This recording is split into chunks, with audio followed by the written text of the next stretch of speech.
নমস্কার বন্ধুরা, আজকে আমরা ভিডিওতে আলোচনা করব রেশনের ব্যাপারে। তো বন্ধুরা, রেশনের ব্যাপারে কিন্তু একটি নতুন আপডেট সামনে এসেছে।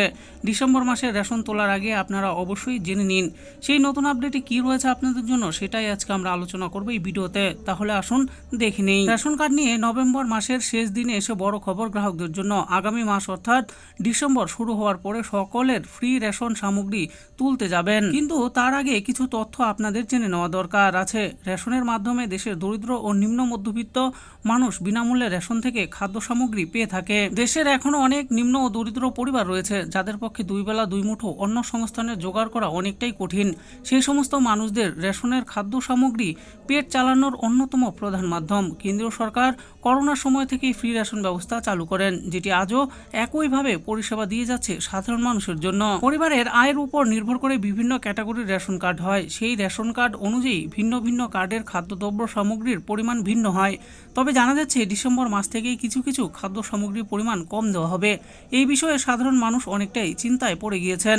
জেনে নেওয়া যাক কোন কোন খাদ্য সামগ্রীর পরিমাণ কমানো হয়েছে নভেম্বর মাসে। কেন পরিবর্তন করা হলো রেশন থেকে পাওয়া চাল গমের পরিমাণ? নভেম্বর মাস থেকে কত পরিমাণ চাল দেওয়া শুরু হয়েছে রেশনে? জানা যাচ্ছে 1 নভেম্বর থেকেই নতুন নিয়ম কার্যকরী করা হয়েছে। এতদিন পর্যন্ত যে পরিমাণ চাল পেতেন গ্রাহকরা, নভেম্বর মাস থেকে সেই পরিমাণ অনেকটাই কমে গিয়েছে। এতদিন পর্যন্ত রেশনে 3 কেজি চাল এবং 2 কেজি গম দেওয়া হতো। নভেম্বর মাস থেকে এই পরিমাণে বদলানো হয়েছে। এখন থেকে রেশনে 3 কেজি চালের পরিবর্তে 2.5 কেজি চাল দেওয়া হবে। এছাড়া অন্তোদয় কার্ডের দেওয়া খাদ্য সামগ্রীর পরিমাণও পরিবর্তন করা হয়েছে। আগে 14 কেজি গম এবং 30 কেজি চাল দেওয়া হতো। এই নভেম্বর মাস থেকে আগের পরিমাণ বদলে গিয়ে 18 কেজি চাল এবং 17 কেজি গম দেওয়া হবে। চাল ও গমের পরিমাণের এই পরিবর্তন পশ্চিমবঙ্গ, উড়িষ্যা, বিহার, ঝাড়খণ্ড, গুজরাট, মধ্যপ্রদেশ, উত্তরপ্রদেশ, মহারাষ্ট্র এবং তামিলনাড়ু সহ মোট 9টি রাজ্যে কার্যকর করা হয়েছে। ভবিষ্যতে দেশের সর্বত্র এই নিয়ম কার্যকর করা হবে বলে জানা যাচ্ছে।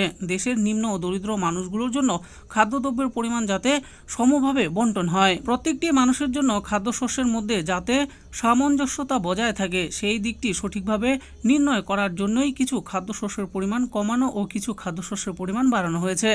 অনেকে এইটুকু সুবিধা পাবেন না যদি না আপনি ই-কেওয়াইসি সম্পূর্ণ করেন। সরকার রেশন কার্ড গ্রাহকদের ই-কেওয়াইসি করার কথা বলেছিলেন অনেক মাস আগে, তবে এখনো পর্যন্ত অনেক গ্রাহক এই কাজটি সম্পন্ন করেননি। ই-কেওয়াইসি জমা দেওয়ার শেষ সময় নির্ধারণ করেছেন 2024 সেপ্টেম্বর মাস পর্যন্ত, কিন্তু তখনও অনেকেরই ই-কেওয়াইসি জমা দেওয়া হয়নি দেখে আরও 1 মাস বর্ধিত করা হয়েছিল সময়। এইদিকে নভেম্বর মাস পরে যাওয়ার পরও অনেক গ্রাহক এই কাজটি করেননি দেখে তাদের জন্য শেষবারের মতন সুযোগ দেওয়া হয়েছে 31 ডিসেম্বর পর্যন্ত। আপনারা যদি ই-কেওয়াইসি সম্পূর্ণ না করেন ডিসেম্বরের মধ্যে, তাহলে আপনাদের রেশন কার্ড চিরদিনের মতন বাতিল বলে গণ্য হতে পারে। রেশন কার্ড বাতিল হলে আপনি আর রেশনজাত খাদ্য সামগ্রী পাওয়ার মতন কোনো সুবিধা ভোগ করতে পারবেন না। তাই যাদের এখনও ই-কেওয়াইসি জমা দেওয়া হয়নি তারা ডিসেম্বরের মধ্যেই এই গুরুত্বপূর্ণ কাজটি সম্পূর্ণ করবেন। তো বন্ধুরা, দেখে নিলেন আজকে আমরা ভিডিওতে আলোচনা করলাম রেশন কার্ডের ব্যাপারে যে নতুন আপডেটটি সামনে এসেছে সেই ব্যাপারে। তো নতুন আপডেটটি কি রয়েছে সেই ব্যাপারে এই ভিডিওতে আমি আলোচনা করেছি, আপনারা ভালো করে দেখে নেবেন। আশা করি ভিডিওটি আপনাদের ভালো লেগেছে। আর এই ভিডিওটি যদি আপনাদের ভালো লেগে থাকে তাহলে অবশ্যই একটি লাইক করবেন। আরও এরকম নিত্য নতুন স্কিম আপডেট সম্পর্কে জানার জন্য আমাদের এই চ্যানেল বাংলার স্কিম চ্যানেলটিকে অবশ্যই সাবস্ক্রাইব করবেন। আর এই ভিডিওটি দেখার জন্য আপনাদের সকলকেই অসংখ্য ধন্যবাদ।